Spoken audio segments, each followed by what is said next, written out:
श्रीमद् भगवद गीता अध्याय 4 श्लोक 38 में श्री कृष्ण अर्जुन से कहते हैं कि ज्ञान के समान शुद्ध पवित्र करने वाला इस संसार में वास्तव में कुछ भी नहीं है। ये प्रसिद्ध श्लोक इस प्रकार है, न हि ज्ञानेन सदृशम पवित्रमिह विद्यते तत्स्वयं योग संसिद्धः कालेन आत्मनि विन्दते। अर्थ, इस संसार में ज्ञान के समान पवित्र करने वाला, शुद्ध करने वाला निसंदेह दूसरा कोई साधन नहीं है। जो मनुष्य योग में सिद्ध हो गया है वह उस ज्ञान को स्वयं अपने आप में पा लेता है। मुख्य बातें अग्नि की तरह। श्री कृष्ण ज्ञान की अग्नि को कर्म, फल और इच्छाओं को जलाकर भस्म करने वाली बताते हैं। सर्वोच्च पवित्रता, ये ज्ञान ही सबसे बड़ा शुद्धिकारक है जो मन और बुद्धि को पवित्र करता है। शुद्ध ज्ञान की प्राप्ति, ये ज्ञान योग कर्म योगी के द्वारा समय आने पर स्वयं के अंतःकरण आत्मा में ही प्राप्त होता है। स्वयं की स्मृति कभी नहीं होती, सभी दूसरों की स्मृति से भरे हुए होते हैं। अच्छे लोग अपने के कष्टों की स्मृति से भर जाते हैं, बुरे लोग अपनों को कष्ट कैसे पहुंचाएं इसी स्मृति से भरे होते हैं। स्वयं में दूसरे की स्मृति से ही रोग होते हैं, और एक बार रोग जड़ पकड़ ले तब अपनी स्मृति तो कभी की नहीं, अब दूसरे की स्मृति भी हो इतनी शक्ति बचती ही नहीं है। स्वयं की स्मृति स्वयं के ही साथ जो रह सके वही आत्मा, स्वयं का सत्य ही स्वयं का नाम, शेष सब नाम जगत के स्वयं की स्मृति। स्वयं का ज्ञान स्वयं की स्मृति के ज्ञान का नाम आत्मा, स्वयं ही की स्मृति बनी रहे, क्योंकि जब स्वयं ही की स्मृति होती है तब आदमी जानता है कि सफलता असफलता, मैं तू मेरा तेरा, मान सम्मान फायदा नुकसान, ये सब कुछ आदमी के जहन में रहता है। यानी कि सफलता असफलता नहीं होती है, सिर्फ उसके विचार होते हैं, और विचार तो अस्थायी होते हैं। द्रोणाचार्य एक झूठी सूचना को सुनते ही उसे सच समझ बैठे। यही आदमी है कहे सुने पर विश्वास कर लेता है, क्योंकि आदमी सदा दूसरे का ही विचार करता है, स्वयं का विचार करने वाला क्या आपने सुना है कि आदमी कहे कि मैं स्वयं का विचार कर रहा हूँ? आदमी के सारे दुख और सारी चिंताओं का कारण हमेशा दूसरा ही होता है, ऐसा आदमी समझता है, किंतु वास्तविकता में दूसरा होता नहीं है, बस दूसरे का ख्याल ही अतीत का दुख और भविष्य की चिंता है। इसीलिए कहते हैं कि अकेली तो खुदा की जात ही अच्छी लगती है, बंदा तो अपनों के साथ ही जचता है। भारत में ईश्वर को कहते हैं एक पुरुष, पर भारत का आदमी कहता है एक मैं हूँ और एक तू है। स्वयं की स्मृति का ज्ञान ही बुद्ध है, और वो बुद्ध कोई भी हो सकता है। जरा सोचें, आदमी के जहन में दूसरों की स्मृति होती है, और दूसरों की स्मृति ही आदमी का रोग है। बाहर से आदमी स्वस्थ दिखता है, पर भीतर से वह रोगी होता है। इसीलिए हर आदमी भयभीत होता है। भीतर का रोग ही भय होता है। जिसमें स्वयं की स्मृति होती है वही स्वास्थ्य होता है, और स्वास्थ्य का अर्थ होता है भय का ना होना।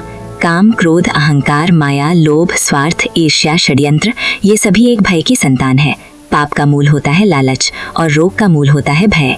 आदमी रोगी है क्योंकि आदमी भयभीत है। भगवान स्वस्थ होते हैं क्योंकि स्वयं की स्मृति होती है। इसीलिए कहते हैं कि अकेली तो खुदा की ही जात अच्छी लगती है। आदमी स्वयं की स्मृति में रह सके इसकी तो वह कल्पना भी नहीं कर सकता है। गीता में श्री कृष्ण अर्जुन से यही कह रहे हैं कि हे पार्थ, दूसरों की स्मृति से मुक्त हो, दूसरों की स्मृति को छोड़, क्योंकि जिन्हें तू जिंदा समझ रहा है वह सिर्फ तेरी जहन में जिंदा है। अगर अर्जुन के सामने पराये और अनजान लोग खड़े होते तब अर्जुन तुरंत युद्ध करके उन्हें मार देते, क्योंकि पराये और अनजान लोग अर्जुन के जहन में नहीं होंगे, और जो जहन में नहीं होता है वह मरा ही हुआ होता है। आदमी पराये दुश्मन को मारकर जश्न मनाता है, मरा तो पराया भी है। फर्क इतना है कि जो जहन में होता है वही मरता है, जो जहन में नहीं होता आदमी उसे मारकर भी उसे मरा हुआ नहीं समझता है। तब जरा सोचने की बात है कि क्या वाकई में आदमी जिंदा है, या श्री कृष्ण ने जो कहा था उसी को आज विज्ञान दोहरा रहा है कि हम सभी किसी सिम्युलेशन में रहते हैं और कोई हमें मोहरों की तरह इस्तेमाल कर रहा हो। सब मस्तिष्क के जहन की माया है। आदमी का मस्तिष्क अपनों और परायों से भरा हुआ है। अर्जुन का सारा दुख अपनों का दुख था, क्योंकि अर्जुन का मस्तिष्क अर्जुन के जहन में सब अपने ही भरे हुए थे। अपना मरे तो सत्य, पराये को मार दो तो जश्न। वैसे मैंने आज एक बहुत बड़े विज्ञान की पहेली को सुलझा दिया है, जरा सोचें। आज की इस अगहन चर्चा में हम एक ऐसे विषय पर उतरने वाले हैं जो सीधे तौर पर हमारे अस्तित्व और हमारी पहचान की नींव को हिलाकर रख देता है। जी बिल्कुल। मेरा मतलब है कि जरा सोचिए कि क्या हम वास्तव में अपना जीवन जी रहे हैं, या फिर हमारा ये जो दिमाग है वो केवल दूसरों के विचारों और धारणाओं से भरा हुआ एक किराए का कमरा है। ये बहुत ही सटीक और गहरा सवाल है। तो आज हमारे पास जो स्रोत हैं वो लेखक संजय सेठी का एक बेहद दार्शनिक और विचारोत्तेजक लेख है। हाँ, और इस लेख को पढ़ने के बाद नजरिया काफी बदल जाता है। बिल्कुल। आज का हमारा मुख्य उद्देश्य ये समझना है कि इंसान की असली पहचान आखिर क्या है, हमारे मानसिक तनाव और बीमारियों की असली जड़ कहाँ छिपी है। और सबसे दिलचस्प बात तो ये है कि कैसे महाभारत के कुरुक्षेत्र से लेकर आधुनिक विज्ञान की उस अवधारणा तक जिसे हम सिम्युलेशन थ्योरी कहते हैं, सब कुछ हमारे इसी दिमाग के भीतर चल रहे खेल से जुड़ा हुआ है ना? चलिए इस विचार को थोड़ा गहराई से समझते हैं। इस पूरे लेख का जो मूल आधार है वो स्वयं की स्मृति और दूसरों की स्मृति के बीच का एक बहुत ही बारीक अंतर है। ये अंतर ही असल में पूरी मानव पीड़ा का केंद्र है। हम अपना पूरा जीवन ये सोचकर बिता देते हैं कि हम अपने फैसले खुद ले रहे हैं, हम स्वतंत्र हैं। हाँ, हम स्वतंत्र हैं, लेकिन ये लेख बहुत ही स्पष्टता से एक कड़वा सच सामने रखता है कि इंसान के पास स्वयं की स्मृति यानी खुद की याद कभी होती ही नहीं है। मतलब हमारा जहन हमेशा दूसरों की यादों से ही भरा होता है। बिल्कुल। अगर हम समाज के दो छोरों को देखें तो जो अच्छे लोग हैं वो इस बात से दुखी हैं कि दूसरों को कष्ट क्यों हो रहा है। वो दूसरों की पीड़ा की स्मृति से भरे हुए हैं। सही कहा। और जो बुरे लोग हैं वो दिन रात इसी उधेड़-बुन में लगे हैं कि दूसरों को कष्ट कैसे पहुंचाया जाए, उनका नुकसान कैसे किया जाए। यानी दोनों ही स्थितियों में इंसान के दिमाग के केंद्र में कोई दूसरा ही बैठा है और स्वयं तो वहाँ मौजूद ही नहीं है।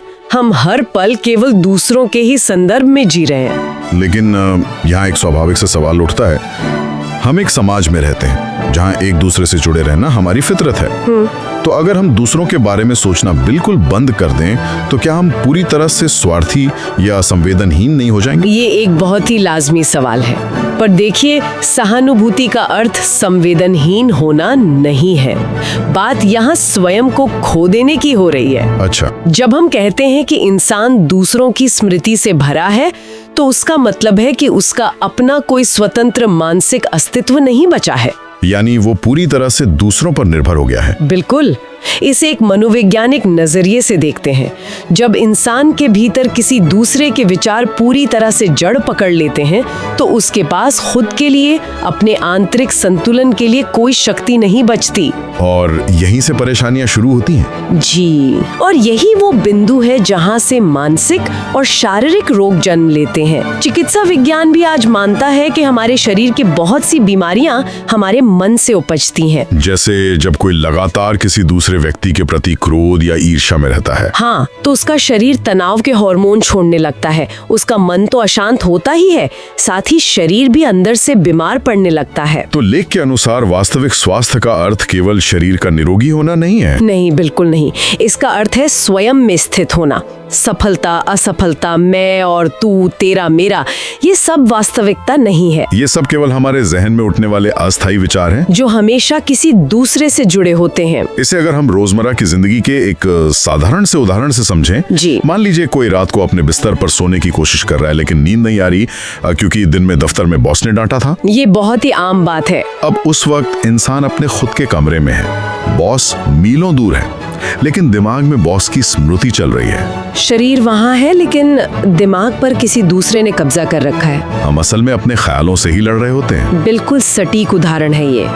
वो बॉस सामने नहीं है लेकिन दिमाग में उसकी जो छवि बन गई है वो बीमार कर रही है। और इसी बात को समझाने के लिए इस लेख में महाभारत के द्रोणाचार्य का एक बहुत ही गहरा उदाहरण दिया गया है। हाँ, द्रोणाचार्य का प्रसंग बहुत कुछ स्पष्ट कर देता है। द्रोणाचार्य कोई साधारण योद्धा तो थे नहीं, वे अजेय थे, शस्त्र विद्या के सबसे बड़े ज्ञाता, शारीरिक और मानसिक रूप से अत्यंत कठोर भी। लेकिन कुरुक्षेत्र के युद्ध में उनके साथ क्या हुआ? उन्होंने केवल एक झूठी सूचना सुनी, एक अफवाह सुनी कि उनका पुत्र अश्वत्थामा मारा गया। और सिर्फ ये सुनकर उन्होंने अपने हथियार डाल दिए। ये वाकया सिर्फ एक कहानी नहीं है, ये इंसान की मनोवैज्ञानिक कमजोरी का सबसे बड़ा प्रमाण है। द्रोणाचार्य ने अपनी आंखों से कुछ नहीं देखा था, फिर भी उन्होंने बाहरी दुनिया की कही सुनी बात पर विश्वास कर लिया और उसे अपना अंतिम सच मान बैठे। ये दिखाता है कि कैसे इंसान हमेशा बाहरी विचारों और दूसरों की बातों में उलझा रहता है। उनका खुद का ज्ञान, उनकी खुद की शक्ति उस दूसरे के विचार के सामने पूरी तरह से ढह गई। यही इंसान की सबसे बड़ी त्रासदी है। जब बाहर से आई कोई सूचना हमारी स्वयं की स्मृति पर हावी हो जाती है तो हम भीतर से टूट जाते हैं। और इसी टूटन से, इसी भ्रम से बाहर निकलने का रास्ता श्रीमद् भगवद गीता में बताया गया है। जी, इस लेख में गीता के अध्याय 4 श्लोक 38 का एक बहुत ही सुंदर संदर्भ दिया गया है। वो श्लोक क्या है? श्लोक कहता है, नहीं ज्ञानेन सदृशम पवित्रमेह विद्यते तत्स्वयं योग संसिद्धा कालेन आत्मनि विन्दते। अगर हम इस श्लोक को थोड़ा और आसान शब्दों में समझें तो श्री कृष्ण कह रहे हैं कि इस संसार में ज्ञान के समान शुद्ध या पवित्र करने वाला वास्तव में कोई दूसरा साधन है ही नहीं। हाँ, वे इस ज्ञान की तुलना एक अग्नि से करते हैं। और अग्नि का स्वभाव क्या है? वो सब कुछ जलाकर भस्म कर देती है, और जो बचता है वो अत्यंत शुद्ध होता है। ये ज्ञान की अग्नि हमारे कर्म फलों और इच्छाओं को जला देती है, और सबसे बढ़कर उन सभी दूसरों की स्मृतियों को जलाकर भस्म कर देती है जो हमारे भीतर डेरा जमाए बैठी हैं। ये ज्ञान ही सबसे बड़ा शुद्धिकारक है।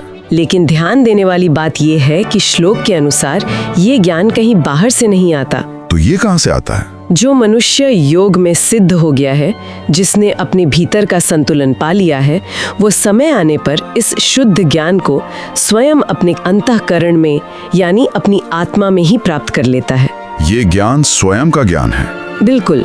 इसका मतलब स्वयं का ज्ञान और स्वयं की स्मृति ही असल में आत्मा है। सही पकड़ा आपने। अगर हम इस पूरे दर्शन को आज की परेशानियों से जोड़कर देखें तो हमारे सारे दुख हमारे अतीत से जुड़े होते हैं और सारी चिंताएं भविष्य को लेकर होती हैं। और मजे की बात यह है कि इन दोनों ही समय कालों का कारण हमेशा कोई दूसरा ही होता है। हम सोचते हैं कि फला इंसान ने मेरे साथ अतीत में बुरा किया, या फला इंसान भविष्य में मेरा नुकसान कर सकता है, जबकि वर्तमान के उस पल में वो दूसरा इंसान वहाँ मौजूद ही नहीं होता। हम केवल एक ख्याल के बोझ तले दबकर अपना वर्तमान नष्ट कर रहे होते हैं। और यही वो ख्याल है, यही वो भ्रम है जिसके कारण हम भीतर से बीमार होते हैं। लेख का एक बहुत ही रोचक पहलू वो है जहाँ एक पुरानी कहावत का जिक्र किया गया है। हाँ, वो पंक्ति, अकेली तो खुदा की जाति ही अच्छी लगती है, बंदा तो अपनों के साथ ही जचता है। ये पंक्ति कहने को तो बहुत साधारण है, लेकिन इसमें एक पूरा दर्शन छिपा है। भारत में ईश्वर को अक्सर एक पुरुष कहा जाता है। इसका अर्थ ये नहीं कि ईश्वर का कोई जेंडर है, इसका अर्थ है कि ईश्वर अकेला है। वो केवल और केवल स्वयं की स्मृति में है, उसके भीतर कोई दूसरा नहीं है। लेकिन आम इंसान के लिए इस अकेलेपन की कल्पना करना भी डरावना है। हम हमेशा मैं और तू के भेद में फंसे रहते हैं। इंसान को लगता है कि अगर उसके जीवन में कोई दूसरा नहीं होगा तो उसका अस्तित्व खत्म हो जाएगा। हम अकेले रहने से बहुत ज्यादा घबराते हैं। और ये घबराहट, ये डर ही हमारी सभी समस्याओं की जड़ है। स्वयं की स्मृति का ज्ञान पा लेना ही बुद्ध होना है। और ये बुद्धत्व कोई भी प्राप्त कर सकता है। बिल्कुल।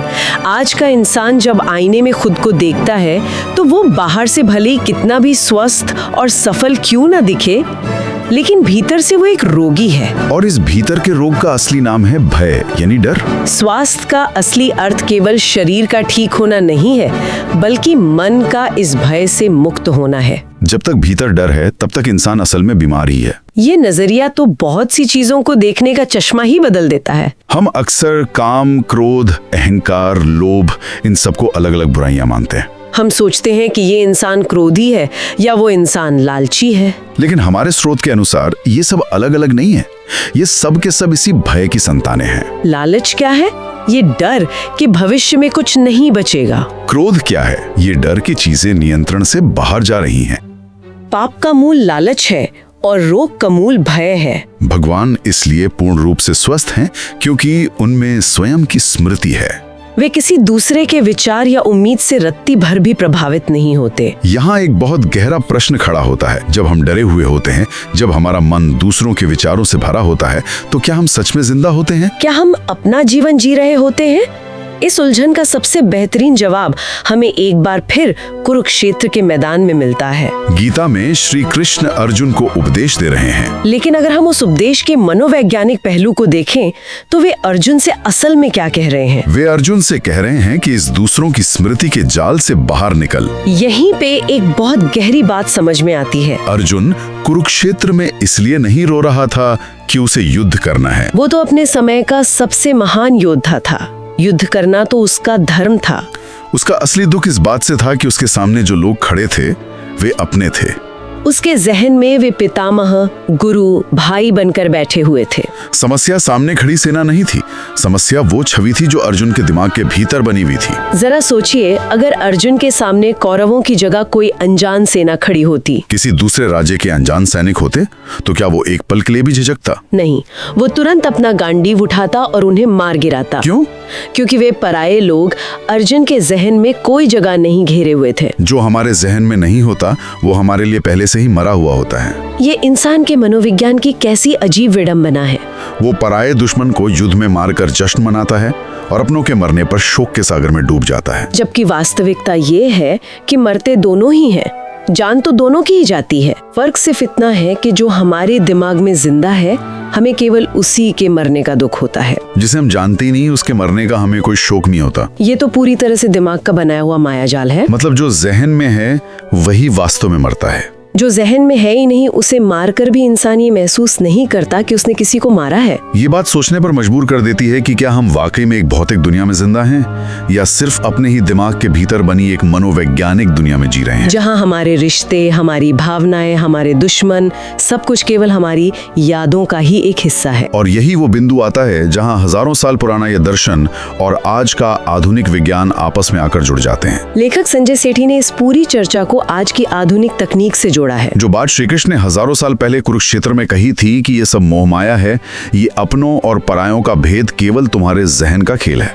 उसी बात को आज के वैज्ञानिक एक नई शब्दावली के साथ दोहरा रहे हैं। वैसे सिमुलेशन थ्योरी या एक आभासी दुनिया का सिद्धांत कहते हैं। सिमुलेशन थ्योरी यानी ये संभावना कि हमारा ये पूरा ब्रह्मांड, हमारी ये दुनिया वास्तव में कोई भौतिक वास्तविकता नहीं है, बल्कि एक बहुत बड़ा कृत्रिम प्रोग्राम हो सकती है, जैसे कोई वीडियो गेम होता है। हम शायद किसी ऐसे सिमुलेशन में जी रहे हैं जहां कोई हमें मोहरों की तरह इस्तेमाल कर रहा है, या शायद हमारा अपना दिमाग ही वो सुपर कंप्यूटर है जो इस दुनिया को रच रहा है। हमारे आसपास के लोग जिन्हें हम अपना या पराया मानते हैं, क्या पता वे वास्तव में वैसे हों ही नहीं जैसा हम उन्हें देखते हैं। ये सब कुछ केवल हमारे मस्तिष्क की, हमारे जहन की माया हो सकती है। और अगर हम इस नजरिए से अर्जुन की पीड़ा को देखें, तो उसका सारा दुख इसी आभासी दुनिया का हिस्सा था। उसका मस्तिष्क अपनों और परायों के इस कृत्रिम भेद से पूरी तरह भरा हुआ था। अपना मरे तो सत्य, पराये को मार दो तो जश्न। ये बहुत ही गहरी मनोवैज्ञानिक और दार्शनिक पहेली है जिसे लेखक ने यहाँ सुलझाने का प्रयास किया है। हम सभी अपनी ही बनाई हुई दुनिया में कैद हैं। हम उन लोगों की यादों और उनकी उम्मीदों के साथ जी रहे हैं जो शायद असलियत में वैसे हैं ही नहीं जैसा हमने उन्हें अपने दिमाग में चित्रित कर रखा है। हमने खुद ही अपने दिमाग में एक रंग मंच तैयार कर रखा है जहां हम खुद ही कठपुतली बन गए हैं। तो इस पूरी गहरी चर्चा से हम क्या निष्कर्ष निकाल सकते हैं? हमने देखा कि कैसे स्वयं की स्मृति न होने के कारण हम हमेशा दूसरों के ख्यालों और दूसरों के द्वारा दिए गए दर्द में उलझे रहते हैं। और यही उलझन, ये दूसरों का हमारे दिमाग पर कब्जा ही हमारे मानसिक तनाव और हमारे भीतर गहरे तक बैठे हर तरह के डर का असली कारण है। हम बीमार इसीलिए है क्योंकि हम खुद में नहीं हैं। निष्कर्ष बहुत ही स्पष्ट है, इंसान को दूसरों की स्मृति रूपी इस गंभीर बीमारी से बाहर निकलना ही होगा। उसे स्वयं की स्मृति में वापस आना चाहिए, जिसे हम साक्षी भाव कहते हैं। जब हम अपने जीवन की घटनाओं को केवल एक दूर खड़े दर्शक की तरह देखना शुरू कर देते हैं, तब हम इस मायाजाल से बाहर निकलने लगते हैं। हम चीजों का अनुभव तो करते हैं, लेकिन उन्हें अपने भीतर घर नहीं करने देते। यही वो ज्ञान है जिसके बारे में श्रीमद् भगवद गीता कहती है कि ये उस प्रचंड अग्नि की तरह है जो हमारे सभी कर्म बंधनों को भस्म कर देता है और हमें हर प्रकार के भय और रोगों से पूरी तरह मुक्त करता है। और ये ज्ञान केवल किताबों तक सीमित नहीं है, ये हमारे दैनिक जीवन के लिए भी बहुत ज्यादा प्रासंगिक है। जब भी हम अत्यधिक तनाव में हो या भविष्य की किसी चिंता से अंदर ही अंदर घबरा रहे हो, तो हमें उस पल थोड़ा रुकना चाहिए। हमें खुद से ये जांचना चाहिए कि क्या ये तनाव वास्तव में मेरा अपना है या मेरे दिमाग में चल रहे किसी दूसरे इंसान के विचारों के कारण है। क्या मैं अपनी जिंदगी जी रहा हूँ या सिर्फ दूसरों के विचारों का बोझ ढो रहा हूँ? ये आत्मनिरीक्षण उस किराए के कमरे को खाली करने की पहली सीढ़ी हो सकती है। ये बहुत जरूरी है, क्योंकि यही हमें उस अदृश्य भय से मुक्त कर सकता है जो हमारे अंदर इतनी गहरी जड़ें जमा चुका है। हम सोचते हैं कि हम दुनिया से लड़ रहे हैं, जबकि असल में हम अपने ही दिमाग में बैठे लोगों की परछाइयों से लड़ रहे होते हैं। आज की ये चर्चा वाकई में हमारे सोचने के तरीके को चुनौती देने वाली रही है। हमने द्रोणाचार्य और अर्जुन की मानसिक स्थिति को समझा, गीता के श्लोकों की गहराई को छुआ और उसे आधुनिक विज्ञान की आभासी दुनिया की अवधारणा के साथ जोड़कर देखा। हमने ये समझा कि असली स्वतंत्रता कहीं बाहर नहीं, बल्कि हमारे अपने दिमाग को दूसरों के इस अनावश्यक बोझ से खाली करने में है। और इसी विचार को थोड़ा और आगे बढ़ाते हुए मैं चाहूंगा कि आप इस चर्चा के अंत में वो सवाल हमारे श्रोताओं के लिए छोड़ें। बिल्कुल, एक ऐसा सवाल जिस पर हम सभी को बहुत ही शांति से विचार करना चाहिए। वो सवाल क्या है? यदि हमारे सारे दुश्मन, हमारे सारे अपने और यहाँ तक कि हमारी सफलता और असफलता के पैमाने केवल हमारे ही दिमाग की उपज हैं, अगर हम वास्तव में किसी सिमुलेशन का हिस्सा हैं, तो जरा सोचिए, जिस दिन हम अपने दिमाग से दूसरों की इस पूरी स्मृति को हमेशा के लिए डिलीट कर देंगे, उसे पूरी तरह से हटा देंगे, उस दिन इस दुनिया का वास्तविक स्वरूप कैसा दिखाई देगा? क्या हमारे लिए ये दुनिया वैसी ही बचेगी जैसी हम आज देखते हैं, या हम खुद उस सिमुलेशन से हमेशा के लिए बाहर आ जाएंगे और एक नई वास्तविकता में आंखें खोलेंगे? ये सवाल सिर्फ सोचने के लिए नहीं, बल्कि खुद के अस्तित्व को टटोलने के लिए है। ये निश्चित रूप से हमें अपनी वास्तविकता को एक बिल्कुल नए नजरिए से देखने पर मजबूर करेगा। इस सवाल की गहराई में उतरिए और खुद से पूछिए कि आपका दिमाग किसकी यादों से भरा है। आज की इस चर्चा में बस इतना ही। इस विचार पर मनन जरूर कीजिएगा। नमस्कार।